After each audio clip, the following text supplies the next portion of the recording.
नमस्कार दोस्तों, आज के एपिसोड में हम बात करेंगे एक ग्राउंड शेकिंग डिप्लोमेटिक डिसीजन की। ब्राजील के प्रेसिडेंट लूला ने डोनाल्ड ट्रंप का कॉल रिफ्यूज कर दिया है और बोला है I will call PM Modi. जी हाँ, it's a bold, it's a Gen Z level audacious but also rooted in old school pride, right? So welcome to Facts Behind the Podcast. मैं हूं अमित और आज मेरे साथ है मिस्टर अतनु पॉल। चलिए फैक्ट्स का गेट खोलते हैं and there will be no sugar coating, just intellectual real talk. तो यूएस ने ब्राजील पर 50% टैरिफ्स लगाया था 1 अगस्त को। ट्रम्प ने बोला था कि Lula can call me any time, but Lula ने फॉर्मली जवाब दे दिया है कि Trump doesn't want to talk and so I will talk with mister Modi. And also he mention that China से भी बात करेंगे इस बारे में। तो अतनुदा, लूला ने एक बहुत क्लियर मैसेज दिया है कि आई विल नॉट बो टू एक्सटर्नल प्रेशर। और ये क्या सजेस्ट करते हैं ब्राजील की सेल्फ कॉन्फिडेंस और डेमोक्रेटिक ट्रेडिशन के बारे में? देखिए, ब्राजील तो अगर देखा जाए बहुत पहले से यूएस के अगेंस्ट में है। क्योंकि हम्म, डोनाल्ड ट्रंप का ये जो ट्रेड वॉर स्टार्ट हुआ था उसमें डोनाल्ड ट्रंप का जो मेन कहना था कि हम लोग ये टैरिफ इंपोज करें उन कंट्रीज के ऊपर जिन लोगों के साथ हम लोग ट्रेड करते और सरप्लस में वो कंट्री रहते, मतलब यूएस का पैसा दूसरा कंट्री में चल जाता है। On the other side hmm, Brazil एक ऐसा कंट्री है जिसके साथ अगर देखा जाए जितना भी ट्रेड होता है उनमें से हर टाइम यूएस सरप्लस में रहता है, मतलब यूएस को हम्म, फायदा होता है। और ब्राजील का सबसे, जैसे हम लोग को पता है कि ब्राजील का जो one of the best product है वो है कॉफी, तो वो यूएस बहुत ही ज्यादा इंपोर्ट करता है। अब डोनाल्ड ट्रंप का कहना है कि भाई हम लोग सरप्लस में रहेंगे या नहीं रहेंगे वो तो दूसरा बात है। अगर हम सबके ऊपर टैरिफ इंपोज कर रहे हैं तो ब्राजील के ऊपर भी हम लोग टैरिफ इंपोज कर देंगे। तो ये सुनने के बाद ब्राजील, जब ये टैरिफ गेम स्टार्ट हुआ था तो ब्राजील के ऊपर डोनाल्ड ट्रंप बोला कि भाई आपके ऊपर भी 50% टैरिफ है। क्यों? क्योंकि इसका कोई पीछे कोई आंसर नहीं है। ब्राजील का कहना था कि भाई हम लोग जो है, हम लोग आपके साथ ट्रेड करते हैं, आपका प्रॉफिट में आता है, आप सरप्लस में रहते हैं यूएस को। ऑन द अदर साइड आप हम लोग के ऊपर ही ऊपर टैरिफ इंपोज कर रहे हो, ये कैसा है? तो इसका कोई आंसर नहीं था। तो ब्राजील ने उसी टाइम में कह दिया था, तो ये जो है ये गलत है। उसके बाद क्या हुआ? उसके बाद ये जो टैरिफ का जो एपिसोड है वो एक एक करके डिफरेंट कंट्री के साथ चलता आ रहा है। और प्रेजेंटली जो इंडिया के साथ हो रहा है, अभी 8 अगस्त का जो टाइम है वो तो हम लोग को देखने को मिलेगा कि क्या होने वाला है। तो राइट। जब ये टैरिफ इम्पोज हो रहा था तब डोनाल्ड ट्रंप ने कहा कि अगर लूला जो ब्राजील के प्रेसिडेंट है वो अगर चाहे तो कभी भी मुझसे बात कर सकते हैं, फिर हम लोग इसको डिस्कस करेंगे। इस एग्जैक्टली ये मछली बाजार हो गया है कि भाई मैं आपको बोलोगे अमित आपको ये 50 रुपए में खरीदना पड़ेगा, आप बोलेगा नहीं नहीं भैया आप मुझे 30 रुपए में दो, फिर जाके बीच में 40 रुपए में आएगा और वो डील होगा। तो ट्रम्प का ये एक्सपेक्टेशन था ब्राजील के पास से कि भाई ये फिश मार्केट है, टैरिफ को लेके जो भी मैं कर रहा हूँ एज ए वेपन में यूज करो, हर कंट्री के ऊपर भी ये घुमाऊंगा, आगे फिश मार्केट में कन्वर्ट कर दूंगा। जो भी होगा हर कोई आके मेरे पीछे, मतलब आके बोलेगा कि हाथ जोड़ेगा कि भाई मेरा टैरिफ कम कर दो, और वो अपने तरफ से कुछ भी स्टेटमेंट दे देगा कोई भी कंट्री को लेके। मगर इस बार जो है, इस बार ट्रम्प का जो एक्सपेक्टेशन है वो फुलफिल नहीं हुआ। लूला ने अपने तरफ से बोल दिया कि भाई ट्रम्प को तो कॉल करना छोड़ ही दो, हम लोग ये सब ये वो जो बोल रहे हैं हम लोग इसको नहीं मानते। ऑन द अदर साइड अगर जरूरत पड़ता है तो हम लोग बात करेंगे किसके साथ, पीएम मोदी के साथ। On the other side China के सी जिनपिंग के साथ। अब ये क्या डिनोट करता है? ये ही डिनोट करता है कि भाई ये जो ब्रिक्स है, जो ब्रिक्स के कंट्रीज है जिसमें ब्राजील है, रशिया है, इंडिया है, चाइना है, ये सारा कंट्री का जो इकट्ठा होना या फिर नेक्स्ट लेवल में अगर ग्लोबल साउथ का जो रेज अगेंस्ट वेस्टर्न कंट्रीज वो डिनोट करता है। तो लूला ने बोल दिया कि भैया आपके साथ तो बात करना छोड़ ही दीजिए, यूएस कौन है ये हम लोग को उतना कुछ इंटरेस्ट नहीं है, वो जो कर रहे हैं करने दीजिए, हम लोग जो है आपस में बात कर लेंगे, हम लोग इसका कुछ ना कुछ सोल्यूशन ढूंढ लेंगे। तो अगर देखा जाए जो जियोपॉलिटिकल पोजीशंस है कंट्री, मतलब ऑल ओवर वर्ल्ड में वो चेंज हो रहा है, और ब्राजील जो है, ब्राजील अपने तरफ से एक नेक्स्ट लेवल पे मैसेज दे दिया है डोनाल्ड ट्रंप का कि आपका ये जो टैरिफ गेम है, या हो सकता है कि आपके जो चंटू वंटूज है वो सब डर के बैठे हैं, मगर हम लोग उनमें से हम्म, नहीं है। हम लोग का एक अलग ही कम्युनिटी है जिसमें इंडिया है, ब्राजील है, चाइना है, रशिया तो पहले से ही है, और आगे जाके हम हम्म, लोग इसको नेक्स्ट लेवल पे ले जाएंगे। राइट। मतलब लूला मोदी और चाइना से सीधा कॉल करने की जो बात कर रहा है, तो क्या ये इंडिया ब्राजील रिलेशनशिप को जियो पॉलिटिकली एक नया, मतलब नया मोड़ ला सकता है? ऑब्वियसली जैसे हम लोग को पता है कि लास्ट जब ब्रिक्स समिट हुआ था उस टाइम में भी अगर आप देखें तो पुतिन अपने हाथ में एक ब्रिक्स करेंसी को लेके घूम रहा था। भले ही वो फेक है, वो ऐसा कोई नहीं कि ब्रिक्स करेंसी अभी तक बन गया, उसमें अभी भी बहुत सारा काम बाकी है। तो अगर ब्रिक्स करेंसी आ जाता है तो यूएस का जो डॉलर का जो डोमिनेशन है कि भाई कोई भी कंट्री किसी के साथ ट्रेड कर रहे हैं at that point of time, अगर वो क्रूड ऑयल ले रहे हैं तो उसको डॉलर में खरीदना पड़ेगा। ये सब जो यूएस चला के रखा है, जो पेट्रो डॉलर का कॉन्सेप्ट है, जिसमें ऑलरेडी सऊदी ने बोल दिया कि भाई ये हम लोग अभी रिन्यू नहीं करेंगे, तो ये जो हाँ। डॉलर का इतना ज्यादा महत्व है ये तो घट जाएगा ना। ऑल्टरनेट अगर कोई भी करेंसी ग्रो कर लेता है, चाहे वो ब्रिक्स करेंसी हो या फिर चाहे कोई भी करेंसी हो, तो हम ज्यादातर जो कंट्रीज है हर कंट्री का अलग अलग करेंसी है, जिसमें एक यूरोपियन यूनियन है जो लोग अपनी तरफ से यूरो को डेवलप किया है वो यूरो यूज करते हैं। तो अगर सिमिलरली डॉलर के पैरेलल में कल जाके ब्रिक्स करेंसी खड़ा हो जाता है at that point of time, सोचिए कि ब्राजील के हम्म, साथ इंडिया का ट्रेड करना है, तो ये लोग क्या कौन सा करेंसी में ट्रेड करेगा? ऑब्वियसली इधर इंडिया नेशनल रुपी में ट्रेड करेगा या फिर ब्राजील की करेंसी में ट्रेड करेगा या फिर अगर ब्रिक्स करेंसी आ जाता है तो उसमें ट्रेड करेगा। वो लोग क्यों right, डॉलर को लेगा? क्यों डॉलर का यूज होगा? अगर डॉलर का यूज नहीं होगा तो डॉलर का जो इतना भी वैल्यू है जो भी है ये तो गिरने लगेगा ना। हम्म, तो बस बात गिर वही जाएगा। है। बात वही है हम्म, और वही मेन डर है ट्रम्प को। ट्रम्प का जो मेन डर है इंडिया को इतना जो परेशान कर रहा है, क्यों? क्योंकि इंडिया जो ऑयल खरीद रहा है रशिया से, वो जो है वो यूएस डॉलर में वो ट्रेड नहीं हो रहा है। क्यों? क्योंकि रशिया तो पहले से ही स्विफ्ट से बाहर निकल दिया गया है, जिसकी वजह से रशिया हम्म, यूएस डॉलर ले नहीं पाएगा। तो इधर वो पहले आईएनआर में हो रहा था, फिर चाइनीज रियोन में हो रहा था और अभी डिफरेंट करेंसी में हो रहा है, जिसकी वजह से डॉलर का जो डिमांड है वो घट जा रहा है। दुनिया देख रहा है कि भाई जो इतना बड़ा कंट्री है, दोनों दोनों आपस में हम्म, ट्रेड कर रहे हैं और डॉलर को लोग कोई वैल्यू नहीं दे रहा है। तो यूएस तो इसीलिए यूएस को या फिर ट्रम्प को ज्यादा गुस्सा है। आज के डेट में लूला भी अपने तरफ से बोल दिया कि भाई हम लोग जो है आपस में बात कर लेंगे। और ये जो डिनोट कर रहे हैं, नाम किसका आया है? नाम आया है इंडिया का पीएम मोदी का, चाइना का शी जिनपिंग का। ऑन द अदर से सबको पता है कि अगर ब्राजील के तरफ से ये नाम आ रहा है तो जो भी ग्रुप है वो है आपका ब्रिक्स, ब्रिक्स में और जो नेक्स्ट है वो है रशिया। अब रशिया के साथ इसको लेकर बात करके कुछ उनका फायदा नहीं है, क्योंकि रशिया के ऊपर पहले से ही लोग 1000-2000 तो सैंक्शंस डाल के ही रखे हैं, पूरा वेस्ट और यूएस मिला के। तो इसलिए लुला ने बोल दिया कि भाई हम लोग पीएम मोदी के साथ बात करेंगे, चाइना के जिनपिंग के साथ बात करेंगे, हम लोग आपस में डिसाइड कर लेंगे, आपको जो करना है कीजिए। 50 क्यों? अब 100%, 500%, कुछ भी। ट्रम्प का तो कोई नंबर का कोई मतलब, हम लोग क्या करते हैं, हम लोग का नंबर का फिर भी एक मतलब ध्यान है कि भाई 5 से वो 10 हो सकते हैं, मगर ट्रम्प का क्या, वो 5 से 500 भी हो सकते हैं कभी भी। तो बस वही चल रहा है दुनिया में। राइट। तो अभी लूला ने जो ये टेरी पिसू को अपना री इलेक्शन कैंपेन के लिए भी हो सकता है कि यूज कर रहा है। तो मतलब इससे ब्राजीलियन डोमेस्टिक पॉलिटिक्स पर क्या इम्पैक्ट हो सकता है, मतलब अगर लूला अभी वो कर रहा है, क्योंकि 2026 में ब्राजील में इलेक्शन है। तो तो देखिए, होता क्या हाँ। है कि कभी भी अगर कोई इलेक्शन होता है तो जो लोकल पार्टीज रहते हैं वो लोग एक ऐसा कुछ करने का कोशिश करते हैं जिसमें हम्म, जो कंट्री के जो भी सिटीजन्स है वो लोग इकट्ठा हो जाए और कंट्री के लिए वो लोग सोचे, और वो लोग एक ऐसा किसी को इलेक्टेड करने का कोशिश करे जो कंट्री के लिए दुनिया में किसी के साथ ही लड़ ले, फिर अपने कंट्री या फिर अपने नेशंस के लिए। तो लूला को हम्म, ये एक अच्छा चांस मिला है। लूला अपने तरफ से एक ऐसा टाइम में एक ऐसा पॉइंट को रेस किया है जो ब्राजीलियंस के लिए one of the most important है। क्यों? क्यों? ब्राजील में जो कॉफी है प्रोडक्शन ये काफी ज्यादा होता है। दुनिया भर में अगर देखा जाए जो बेहतरीन कॉफी है वो ब्राजील में बनता है और वही एक्सपोर्ट होता है, जो यूएस भी हम्म, अपनी तरफ से इंपोर्ट करता है। ऑन द अदर साइड जिस तरह से अगर आज के डेट में ब्राजीलियन कॉफी को लेके उसके ऊपर टैरिफ इंपोज कर रहा है, तो नो डाउट अगर ब्राजीलियन कॉफी का जो यूएस में सेल होगा वो गिर जाएगा। तो इससे इफेक्ट क्या होगा? ब्राजील के जो सिटीजन है उसके ऊपर इफेक्ट होगा, जो लोग भी फार्मर्स है, जो लोग भी फार्मिंग करते हैं।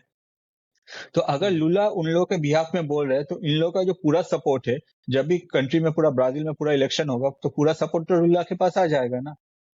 Exactly, exactly. तो वही बात है। तो ब्राजील का बहुत सारे प्रोडक्ट्स है जो दुनिया में फेमस है। आप में से जो कोई भी देख रहे हैं एक ऐसा प्रोडक्ट को लेकर कमेंट कीजिए जो ब्राजील का दुनिया में फेमस है। एक तो है आपका कॉफी, दूसरा और भी बहुत सारा प्रोडक्ट है। आप कमेंट कीजिए क्या प्रोडक्ट है, वो हम लोग को बताइए।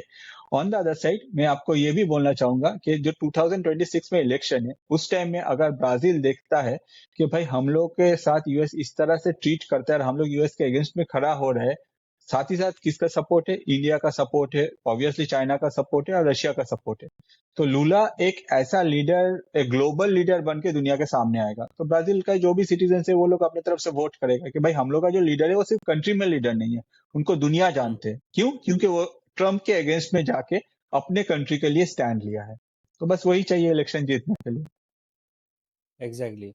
अच्छा, और ये अभी हमें जो देखने को मिला है कि ट्रम्प ने इंडिया पर 25% टैरिफ लगाया है regarding its Russian energy tie up. Okay, so लेकिन चाइना पे भी वो मतलब टैरिफ इम्पोज किया है, but it is still on pause, right? अभी अभी तक वो लागू नहीं हुआ है।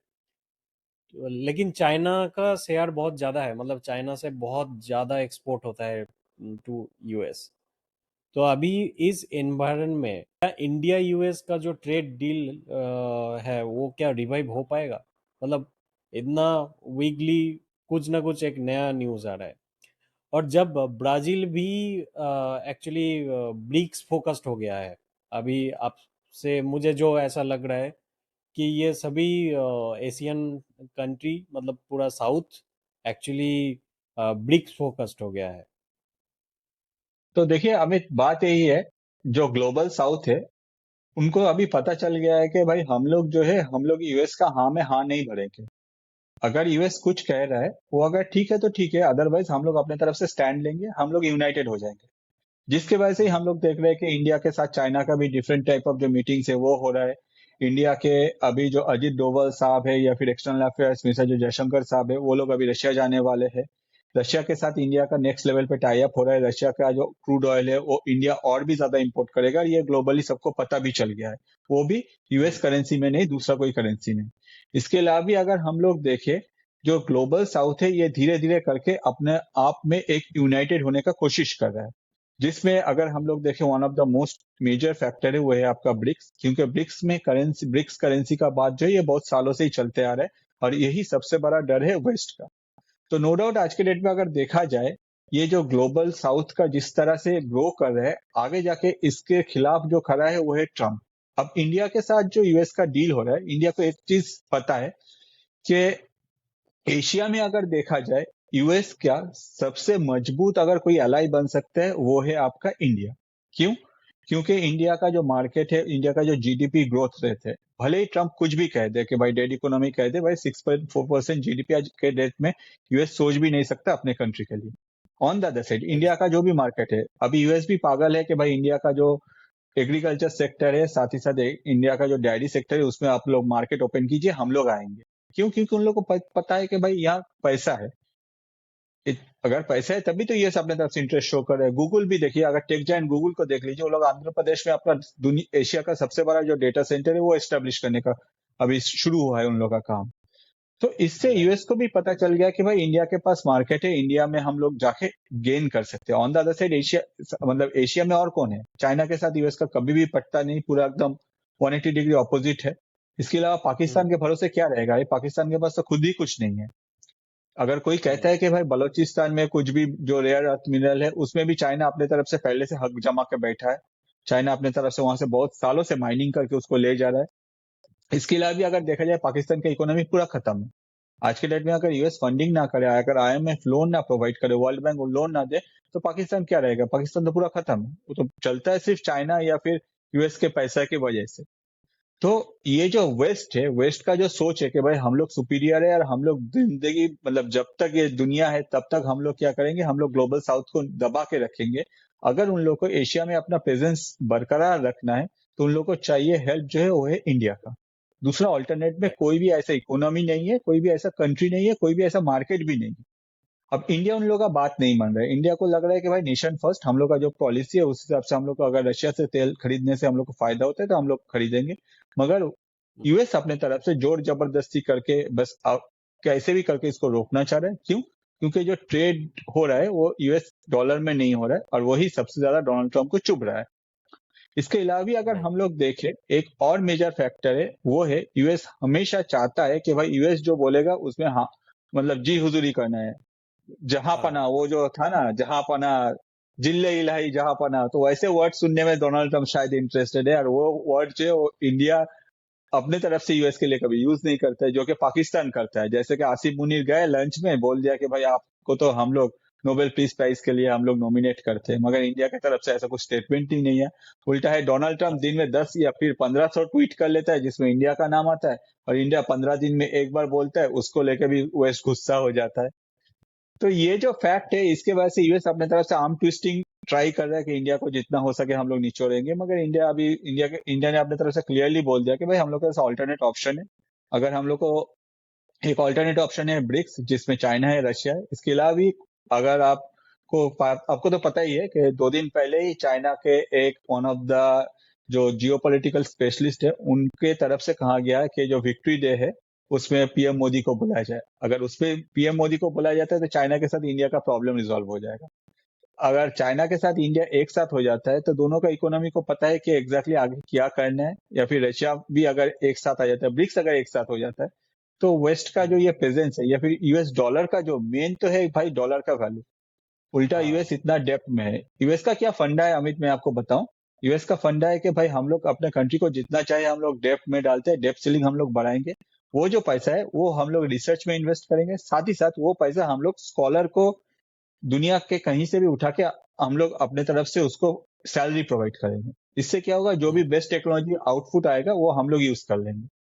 मगर country on the other side, ये डॉलर जो है उन लोग अपनी तरफ से जितना ज्यादा हो सके डॉलर का वैल्यू जो है वो गेन करते जा रहे हैं।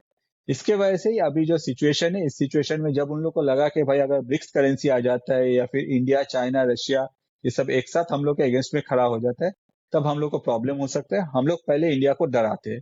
अगर इंडिया डर जाता है हम्म, तो बहुत ही अच्छा बात है। मगर इंडिया तो अपने तरफ से पूरा स्टैंड ले लिया इसके अगेंस्ट में। साथ ही साथ अभी ब्राजील के लूला जो है वो भी अपने तरफ से आ गया।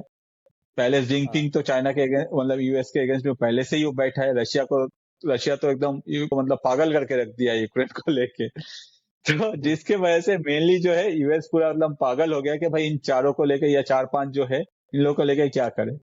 अब वही राइट। प्रॉब्लम है। हम्म।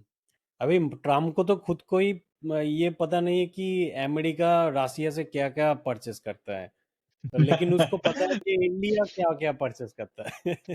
वही तो कल ही परसों ही एग्जैक्टली जो एक्सटर्नल अफेयर्स मिनिस्ट्री है हम लोगों का, तो उसमें हम्म, क्या हुआ, उसमें उन लोगों ने अपने तरफ से ट्वीट किया जिसमें पूरा डेटा दिखा दिया कि भाई आपके जो दोस्त है यूरोपियन यूनियन, उन लोग कितना अमाउंट ऑफ जो बाइंग करता है आपका रशिया से, टोटल अमाउंट, साथ ही साथ यूएस क्या क्या लेता है, सब कुछ डिटेल्स दिखा दिया ट्रम्प को। उसके बाद बोला कि आप जो बोलो कि हम लोग का पैसा से रशिया जो यूक्रेन के साथ लड़ाई लड़ रहा है, तो ये सारा जो पैसा है इसका हिसाब कौन देगा, आप लोग क्यों खरीद रहे हो। अब वही बात राइट। है, आपको अपने घर का इन्फॉर्मेशन पता नहीं, बगल में क्या हो रहा है, वहां आप लड़ने चले गए। ट्रम्प का तो वही दिख हाँ, रहा है इतना। विदाउट एनी डेटा, मतलब जस्ट हवा उड़ाना है, ऐसा ही उसका मेन स्ट्रेटजी है। Okay, today we saw Brazil is playing a smart game. तो दोस्तों, अगर आपको ये पॉडकास्ट पसंद आया है तो सब्सक्राइब कीजिए facts behind, also press on the bell icon so that you can get the notification whenever we will post any podcast what here। सो अगला एपिसोड में और भी ज़्यादा जियो पॉलिटिकली इंफॉर्मेशन लेके हम लोग आएंगे और फैक्ट्स को ब्रेक डाउन करेंगे। Thank you Atanuda for joining us today and thank you Amit. yeah, thank you। Jai Hind। Until the next time, think hard and stay curious। Bye bye। Thank you Amit, Jai Hind, bye. Jai Hind। Bye।